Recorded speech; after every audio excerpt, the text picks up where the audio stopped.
Over here.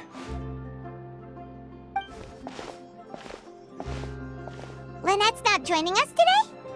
I've had her follow Gemma and see if we can make any inroads with her. They should be at a cafe right now. Still, I don't think that Gemma's likely to open up to us.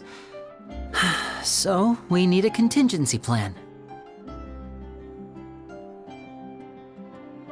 Today, we'll be looking into a guy named Lorenzo, Caesar's former pupil and assistant.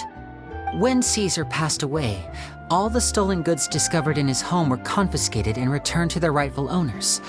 But Lorenzo was the only one privy to all his magic secrets, and he inherited his craft. Before long, Lorenzo was the next big magician in town, his fame surpassing even that of his master, and it made him very wealthy. He's since left the magic scene though, and these days, he's a wealthy businessman with his fingers in a lot of different pies.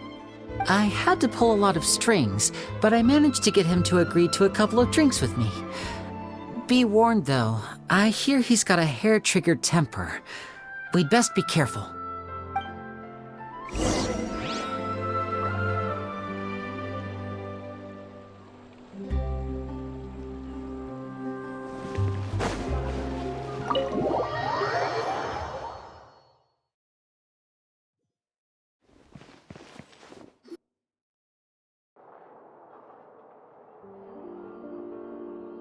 You neglected to mention that you were bringing 2 other people with you. My apologies. These 2 are my assistants. When they heard that I was meeting with the former magic maestro himself, they begged and pleaded with me to bring them along. And if it's no trouble, a couple of autographs would really make their day. Oh, forget the pleasantries, just sit.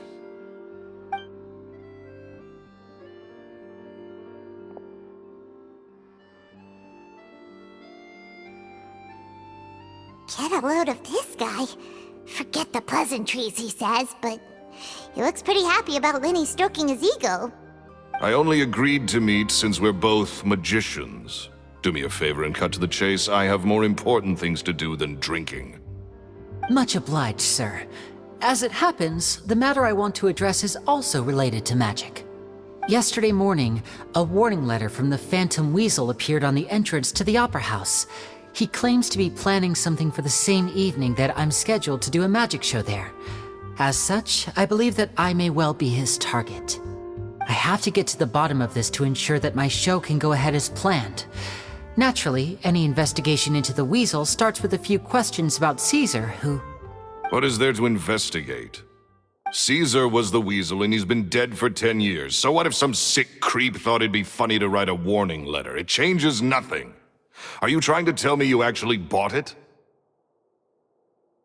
Please, sir, no need to get so worked up. I do concede that a copycat is but one possibility. Possibility? It's a fact, Linny. Look, my patience is limited, so listen carefully while I'm still willing to put up with you. The Weasel is dead. Period. Everyone knows that, so do yourself a favor and quit this investigation. It'll lead you nowhere. Look, if this affects your magic show in any way, I will personally compensate you for any losses. Oh, sir, I'm honored, really. But this isn't about finances for me. My pride as a magician is what's at stake here, Lorenzo. Copycat or not, this person has thrown me the gauntlet, and I must meet their challenge head-on. Your pride? Don't mince words with me, boy. Just tell me, what exactly are you seeking to do? I want to find out the Phantom Weasel's true identity. I have to know for myself what really happened 10 years ago. What would that accomplish? And what do the events of 10 years ago have to do with you, anyway? Look, you of all people should know that a magician never reveals their secrets. And in any case, dead men don't talk. So if you really care about your magician's pride, then you'll forget about Caesar and move on. Uh-oh. This This is getting awkward. Lorenzo? Is that? Oh, it is you! I know that big, booming voice anywhere. What's up, my man? Wanna grab a drink with me? Another day, I'm busy. Oh, come on! You can't be all business all the time. You know what they say? Live fast, die young. You gotta learn how to kick back and relax once in a while. If I wanted your life advice, I'd ask for it. Now get out of my face and go be drunk somewhere else.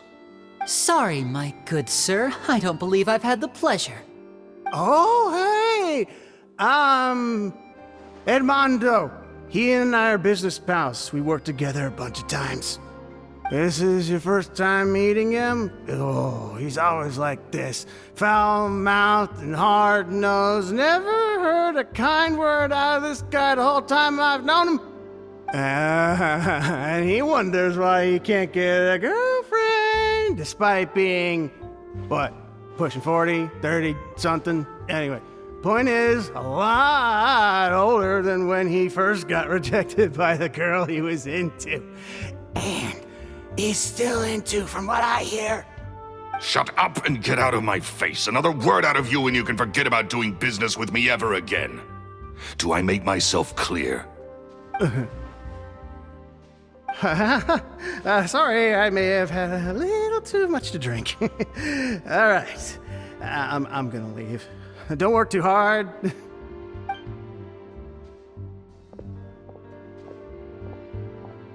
I think it's high time I made a move as well. If you really want to investigate this, Linny, be my guest. But if nothing good comes of it, don't say I didn't warn you.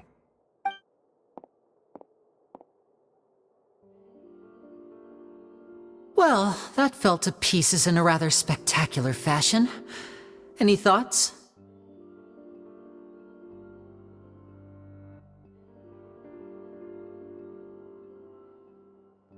Totally. And what was all that about compensating you for your losses? Why would someone you just met make an offer like that? He's gotta be hiding something. And not like Gemma. She was a little suspicious, but this guy's definitely covering something up. I think so too. We need to look into Lorenzo more closely. That guy Edmondo seems to know a thing or two about him. He only just left. Let's see if we can catch up with him.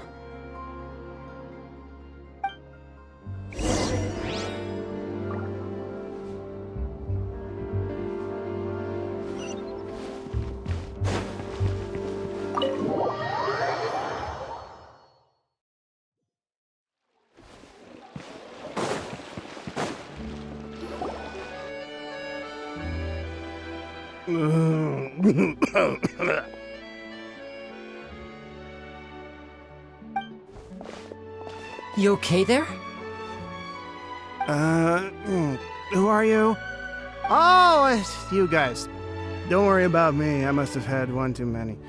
I just need to ride it out. I said way too much back there, didn't I? Yeah, I nearly talked myself into complete financial ruin. Note to self, no more drunken chats when Lorenzo's around. So, he was serious about threatening to cut you off? Ugh, Paimon knew he was a bad egg. Hey! Keep your voice down. Don't go prying into Lorenzo's personal affairs. Bad things happen to people who ask too many questions, or make an enemy out of him. What kind of bad things? Don't even ask. I'm sorry, I'm gonna have to cut this conversation short. I'm not crossing that line again. And take it from me, trouble with Lorenzo is one thing you don't need in your life. You saw him flare up back there. I don't know what you said to him, but clearly it touched a nerve. That's not a good sign. You're too young for this. Don't get in over your head. I'm leaving.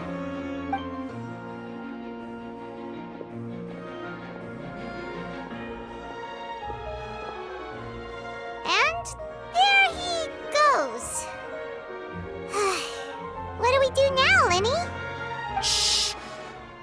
like we're being watched. Someone was listening in to our whole conversation. Don't say anything and don't look back. Any altercation in the city will attract the guards. We'd better take this elsewhere.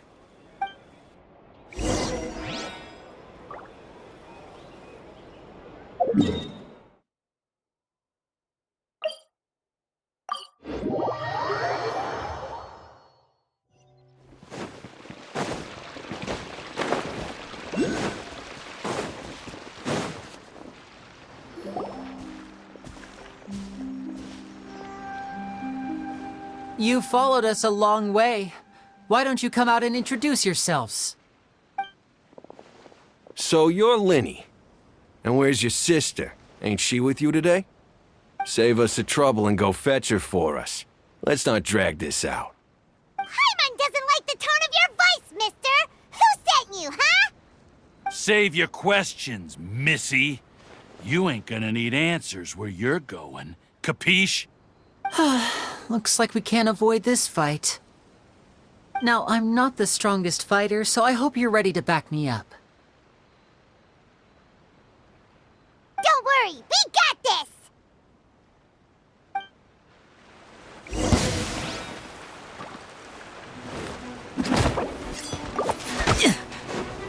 And voila!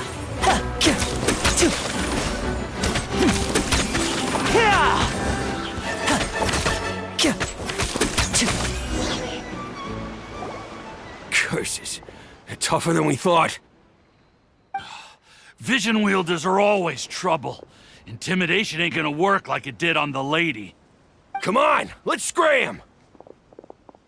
Hurry, wise guys! We ain't through with you yet! Oh, they got away! Did you catch what they said just before they left? Something about intimidating someone else. Sounds like they just wanted to rough us up as a scare tactic, and they've already done it to someone else, but who?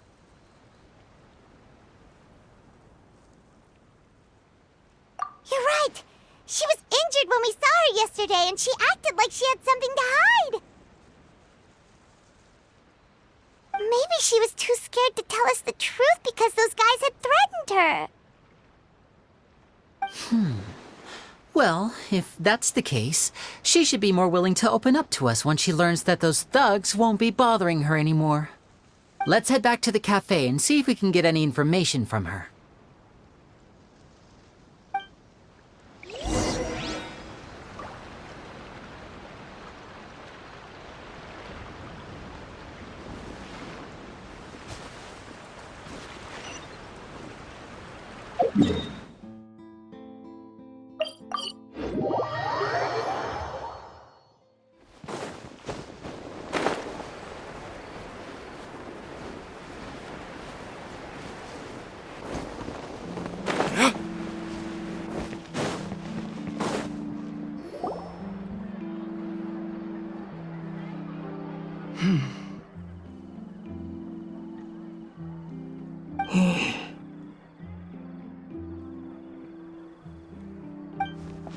Gemma?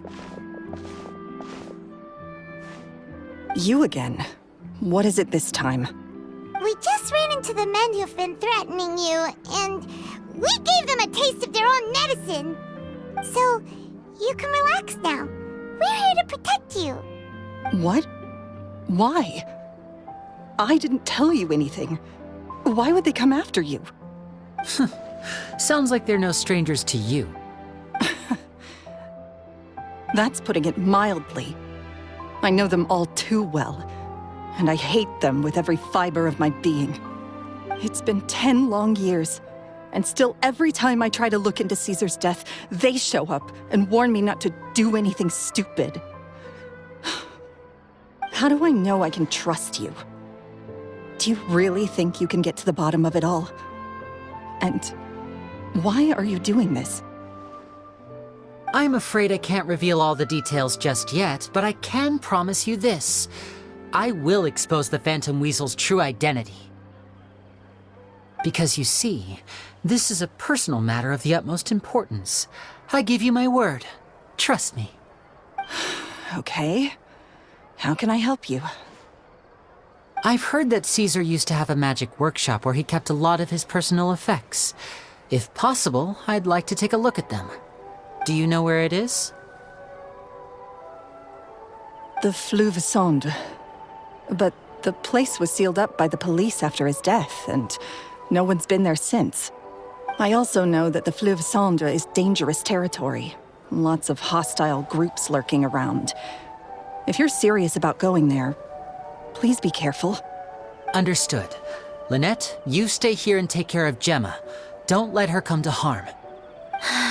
Got it. But if I'm staying here, I'm ordering dessert. I mean, bon appetit. But stay sharp, too. They're likely to come for you while I'm away. Okay. All right. Power saving mode off. I'll start taking this more seriously now.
If Gemma gave us the right location, then the workshop should be right nearby. Huh. Looks like these boxes are blocking the entrance. Let's shift them away first. There we go. It should be just down here.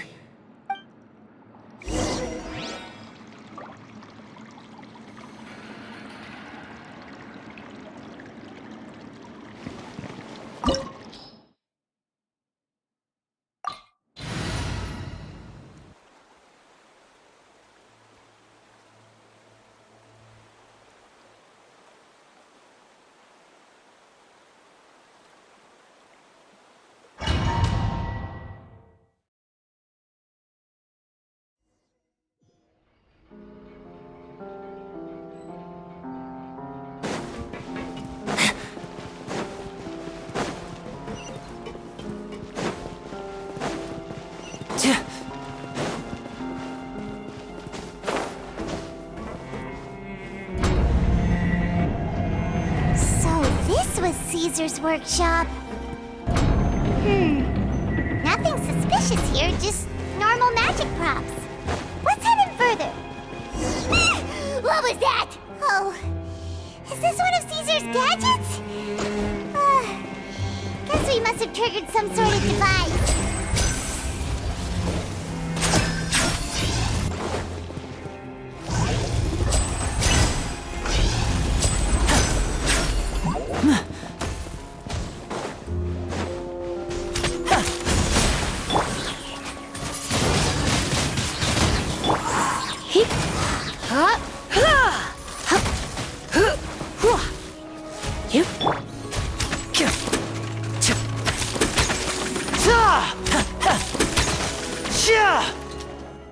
Whoa. Look, the doll in the box is glowing.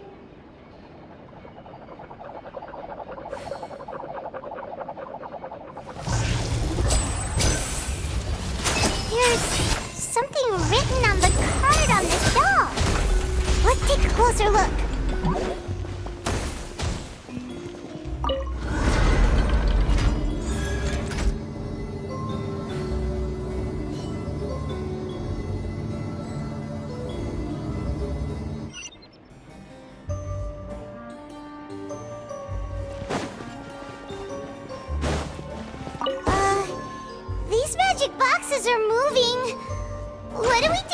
One of them looks different from the rest. Let's investigate.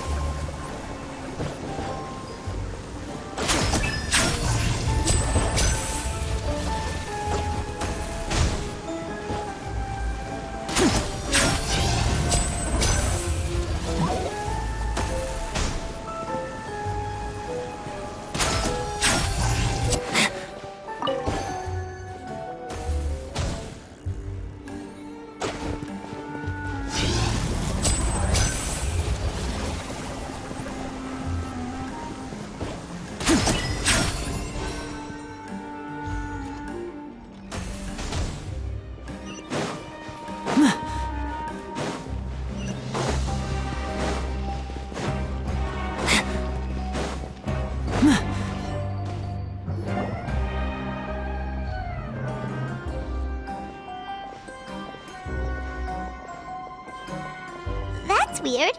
Have we reached the end already? There's nothing here. Maybe this was a wasted trip.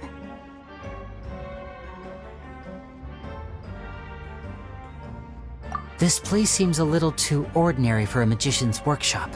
There's a distinct lack of mystery. We've triggered quite a few devices on the way here. I'm starting to wonder whether Caesar built this whole place as one big, elaborate magic contraption. If so, then there must be more to this place than meets the eye. Maybe a hidden room somewhere. Aha! If I just move this book, then hopefully... and... presto! A secret passageway! How did you know? I'm a magician too, and apparently great minds really do think alike. Looks pretty big inside. Let's head in and take a look around.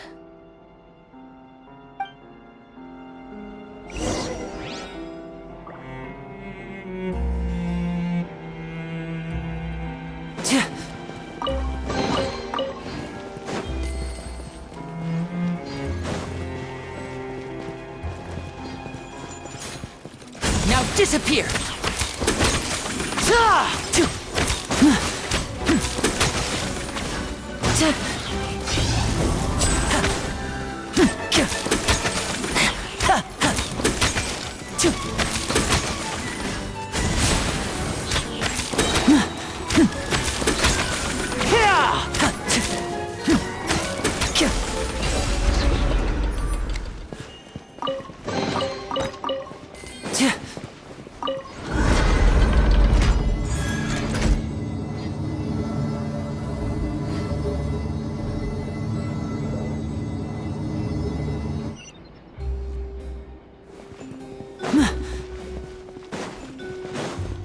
And voila!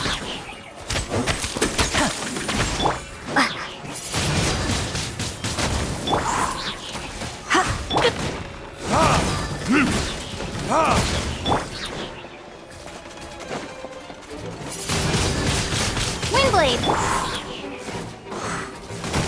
Huh?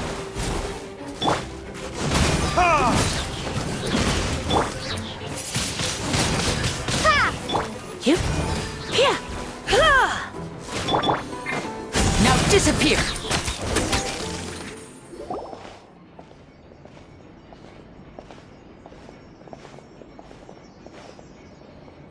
Why have you stopped, Lenny? Is there some device in that box? It just looks familiar somehow. Let me check this out for a second while you guys go on ahead. If anyone makes a major discovery, let's rendezvous here. All right, see you in a bit!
looks thick as a brick! Let's take a peek inside it, shall we?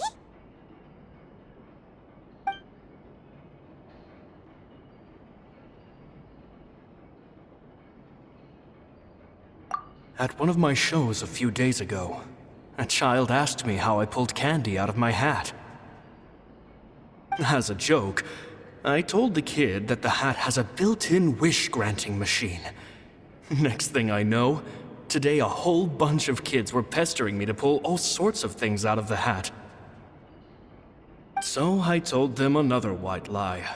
The machine needs time to power up, but in the meantime, you can write your wishes down. Well, they took me up on that offer, enthusiastically. As I write this, I've only just got back from running around all over town, buying the things they wanted. Boy, are my legs sore. I wound up saving very little this month, but that's not a major issue. I now have a bigger problem. How am I going to hide all these things inside my hat?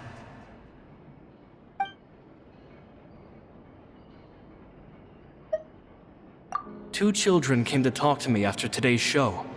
I don't know why they were out on their own. They looked much too young to be unsupervised. I do hope they got home safely. Anyway, they said that they wanted me to teach them how to do magic. It's not uncommon for children to ask this, of course, but I've never seen any of them as serious about it as these two. I told them that learning magic is very hard work. But that didn't faze them at all. It's like they already knew. They seemed so committed. I couldn't turn them down.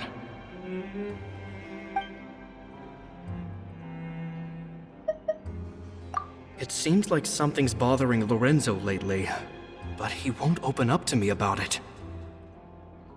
Surely he's not upset that I agreed to teach those two children. I'll have to talk him around.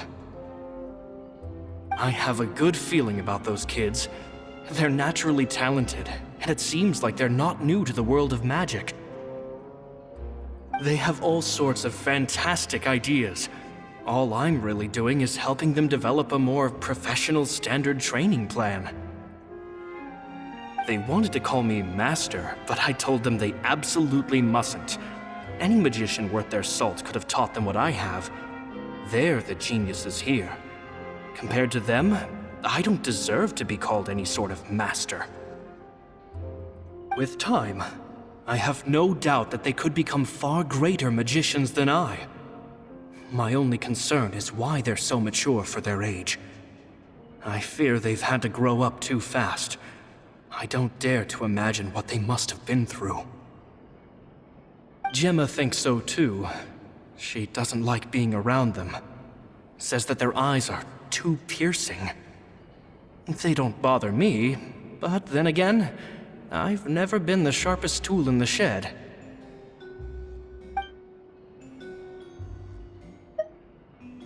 It's nearly time for me to go on tour. I asked the two kids if they'd like to come with me, but they shook their heads. I once overheard them talking about their father and their mission. Sounds like their parents have other plans for them. I guess we'll be parting ways soon. It's only been 10 days since I first met them, but I think that I've gotten a feel for their personalities now. They're very tough, but also very cautious, and they trust no one but each other. This, I fear, is not a good habit to have. They hide things from me too. For example, when I asked them where they live and why they wanted to learn magic, they lied. That's the thing about children. Whenever they're trying to cover something up, it always shows somehow. I can sense that their lives have been hard, possibly even dangerous too. They're not like other children.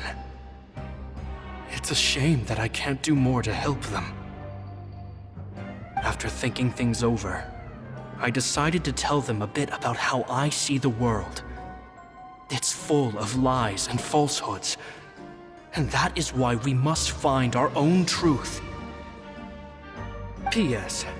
I hope they won't find my nagging annoying. Children are so opinionated nowadays. Will it do them more harm than good for someone they've only known 10 days to lecture them like that? P.P.S. Maybe I'm overthinking this. Children aren't interested in grand philosophies. It probably just went in one ear and out the other. I bet they've already forgotten every word I said.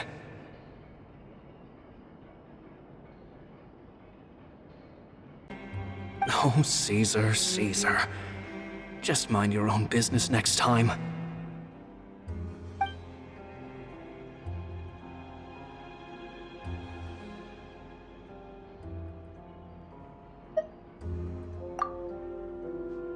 Two magic geniuses with a father and a mission, huh?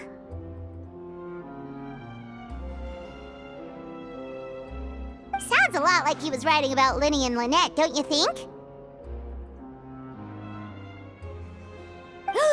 So did they meet Caesar when they were kids? Let's go ask Linny!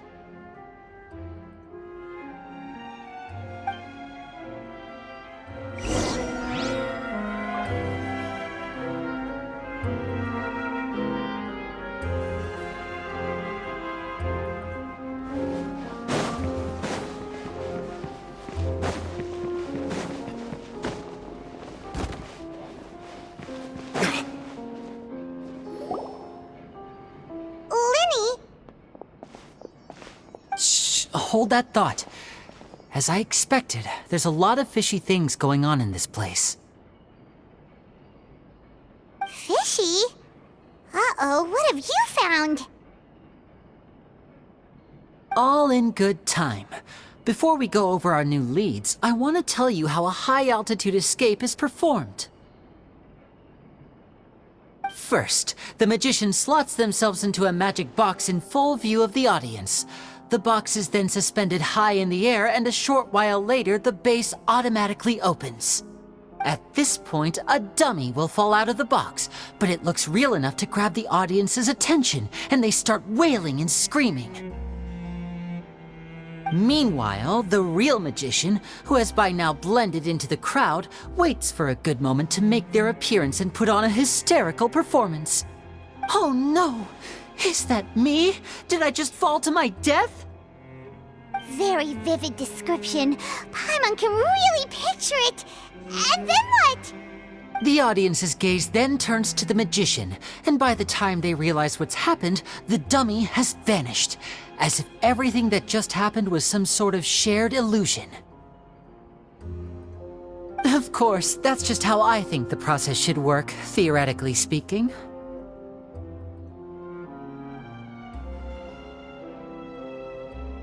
The inventor of this trick never performed it successfully. When the box opened, Caesar was the one who fell out, and not the dummy. He fell right to the ground from the highest point of the opera house. No one could hope to survive that fall, not without a vision at least. And no one else has ever attempted this trick since. My understanding of how it works is just based on what I could gather from his notes and the relevant gadgets here in his workshop. So Caesar's famous high-altitude escape has never been done, huh? Paimon was about to say how cool it would have been to see it in person, but if it's that dangerous, it's probably for the best that no one else tries to do it. Wait a second. So if a dummy's supposed to drop out of the box, then where does the real magician go? How does he get out? Glad you asked. That brings us to the secret of said box. This box right here is the one that Caesar constructed himself to use in the performance, and it's not as simple as it looks. Inside, there's a device that only the magician himself would know about. Once the magician's inside and the box is lifted up into the air, the audience's view of the box is fixed at a certain angle. From where they're standing, they have a clear view of the front, sides, and bottom, but the back and the top are now no longer visible. At this point, the magician presses a button inside the box, opening a secret door out of view.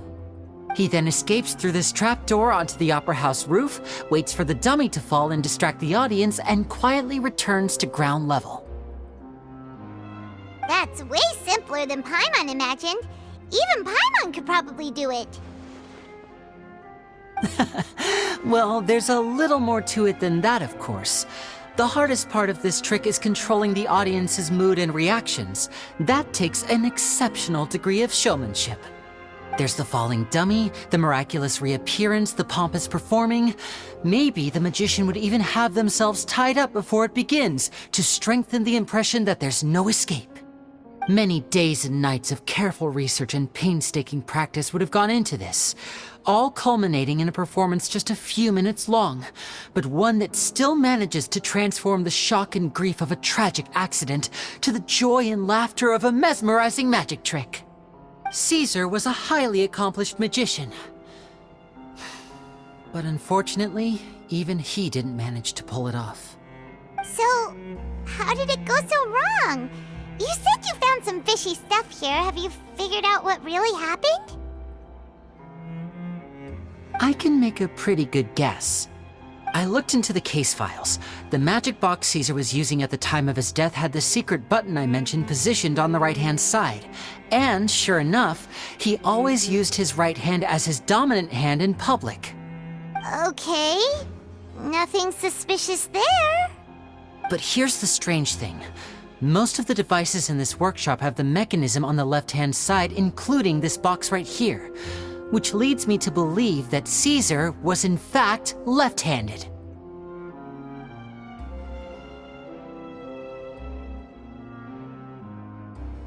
Because a magician can't afford to have their most basic habits stand out too much. People naturally focus their attention on the most important details of the task or situation at hand. But a magician needs to be able to redirect an audience's attention at will, so as to avoid arousing their suspicion. The essence of magic is getting people to believe a lie. If even the truth raises eyebrows, the falsehoods become all the more difficult to mask. And so, Caesar trained himself to use his right hand to align with his audience's expectations. Great magic always requires sacrifices. But in his most stressful and nerve-wracking moments, and when no one was watching, reflex would kick in and he'd use his left hand. That's why he set his gadgets with the mechanism on his left. Exactly. I think that's likely what happened. Caesar would have been under a lot of time pressure during the escape. He'd have had mere seconds to open the hidden compartment, retrieve the dummy, then open the secret door and make a swift escape. But I'm sure he was confident. He would have rehearsed countless times to the point where it was second nature. He'd barely need to think about what he was doing because muscle memory would guide him through.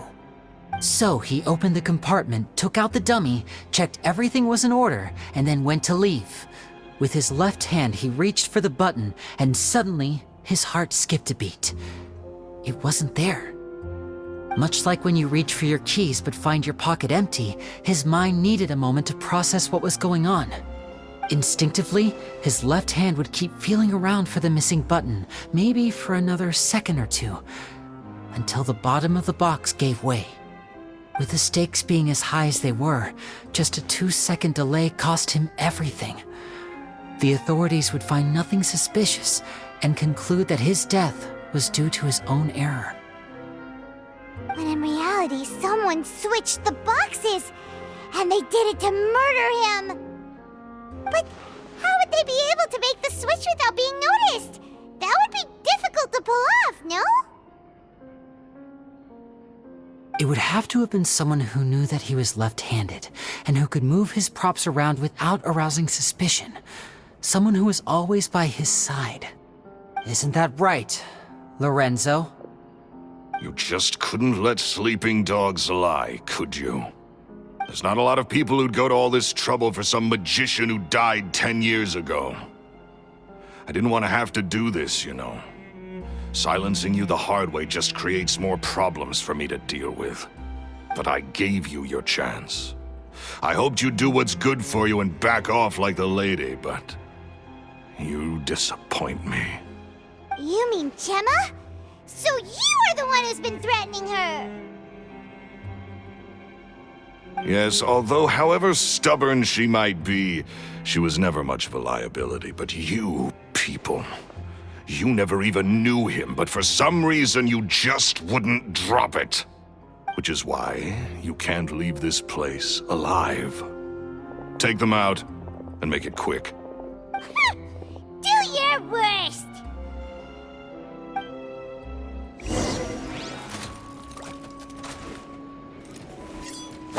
I'm fine. And voila!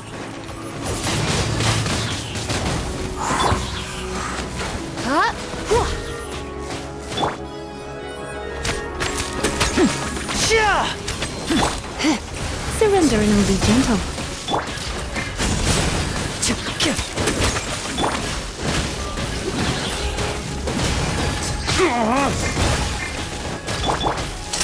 A round of applause!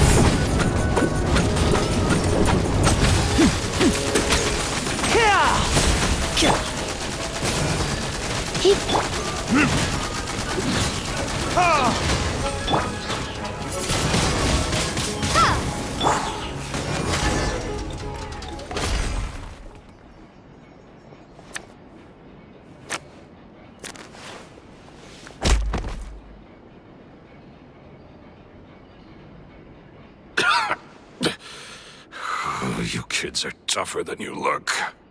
Had enough yet, Lorenzo? Your cronies can't help you now. I think it's high time you started talking, and what I'd really like to know is, why did you murder Caesar? If I had a mora for every time you said that man's name. Of course you idolized Caesar, everyone else did. But I was the real genius magician. Me! He was just an amateur who did cheap tricks for gullible children. I was the one who made magic into the fine art it is today. The aristocrats doffed their hats to me! So it was jealousy. Jealousy. Hatred, more like. I hated Caesar. All he cared about was his magic. He lived and breathed it. He poured everything into his street performances and his stupid tours like it was just a hobby to him, never bothering to think about Mora. What sort of fool devotes their life to the art of deception and never has a Mora to show for it? But the people loved him, didn't they? Oh, how they looked up to him. No one gave me a second look. All I ever heard was, "Oh, your master's amazing, isn't he?" Amazing? Yeah, so amazing that he was completely broke. Every other apprentice was living it up at their master's expense, but no, not me. I put in all the work, mastered all the skills, and it brought me nothing more than the life I already had. He forbade me from using magic to trick people out of their Mora. There was nothing he hated more than that. And with his reputation in Fontaine, it was too risky for me to go it alone. As long as he was alive, if I dabbled in my own brand of money-making magic, he would expose me, and it would destroy me. I had to kill him. There was no other way. He had to go. And this was your only motive? It was reason enough. What other motive would I need? Well, I was under the impression that there might have been other factors at play. For instance, maybe you were in love with Gemma, but she was engaged to Caesar. In love with Gemma? Don't be ridiculous. Guess I was wrong about that then. Next question. Are you the Phantom Weasel? I am. Caesar was so strict with me. He insisted that his way was the right way, that the sole purpose of magic was to bring joy to the world. I never bought into any of that. I was more interested in the practical value of magic. Sure enough, it helped me fill my pockets with all kinds of valuable treasures.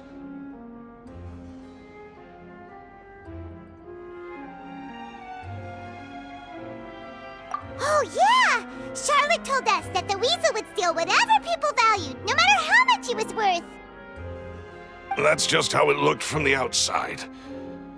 What would any thief want with second-rate loot? I've only ever targeted high-value items. I stole cheap things as a way of practicing my craft. It was other people's overactive imaginations that conjured up the preposterous image they then dubbed the Phantom Weasel. So that's the story, huh? Well, I hope you're ready to tell it all over again during your trial. What choice do I have? You're a pack of wolves, and you've got me between your jaws. You've seen what's here, and my last-ditch effort to stop it getting out has failed. What else can I do? So be it. I've enjoyed power and wealth for the last 10 years, the likes of which Caesar could never give me. I wouldn't choose for things to end this way, but I regret nothing. Very well. In that case, I'll contact the guards. Traveler, Paimon, keep an eye on Lorenzo for me. I'll meet you just outside the workshop when I'm back.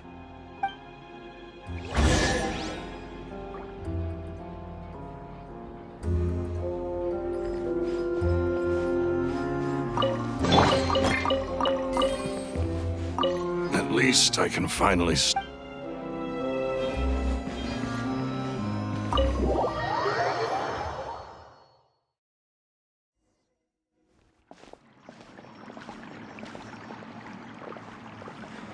Lumine has told me the whole story. Lorenzo, do you confess to the murder of Caesar and to framing him for the Phantom Weasel's crimes? Look who's finally developed a conscience. What kind of disciple murders their own master? I hope it was worth it, because there'll be hell to pay.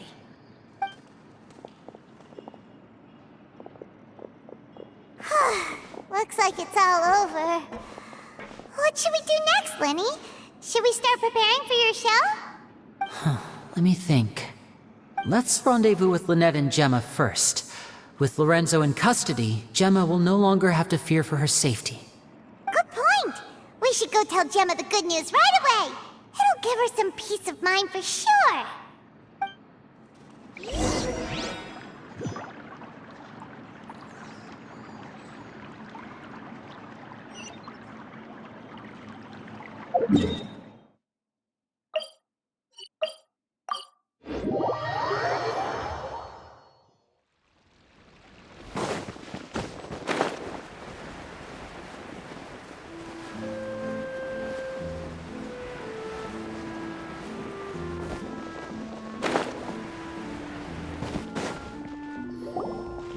Ah, you're back.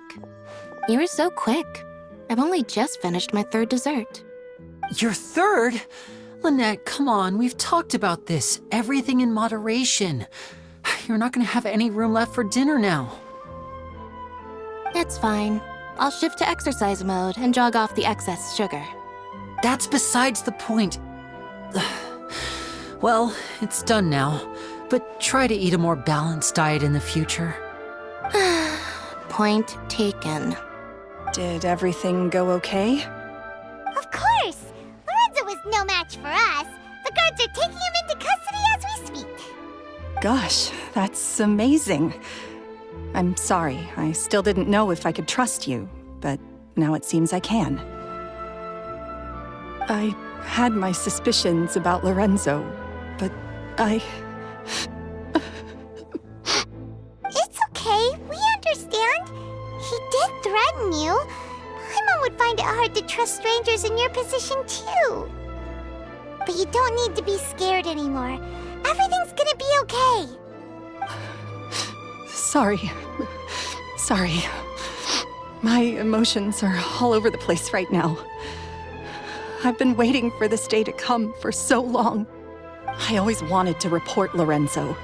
He took all of Caesar's property, which I found suspicious, but I had people watching me all the time, so I couldn't risk looking into it. I was so afraid. I was scared he'd do something terrible to me, and then no one would be left to visit Caesar's grave. So I never had the courage to speak out. Thank you all. Truly, thank you so much.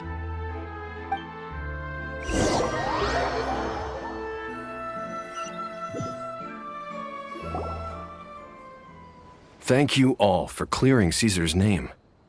I never would have guessed that Lorenzo was the real Phantom Weasel. He never showed any signs that there were problems between him and Caesar in public. From the outside, it looked like they got along great. And to think that lowlife's been living life to the fullest all this time, while Caesar's name was getting dragged through the mud. It's a travesty.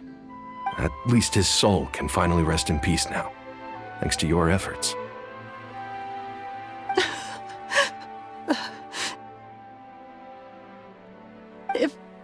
If only I'd realized before it was too late.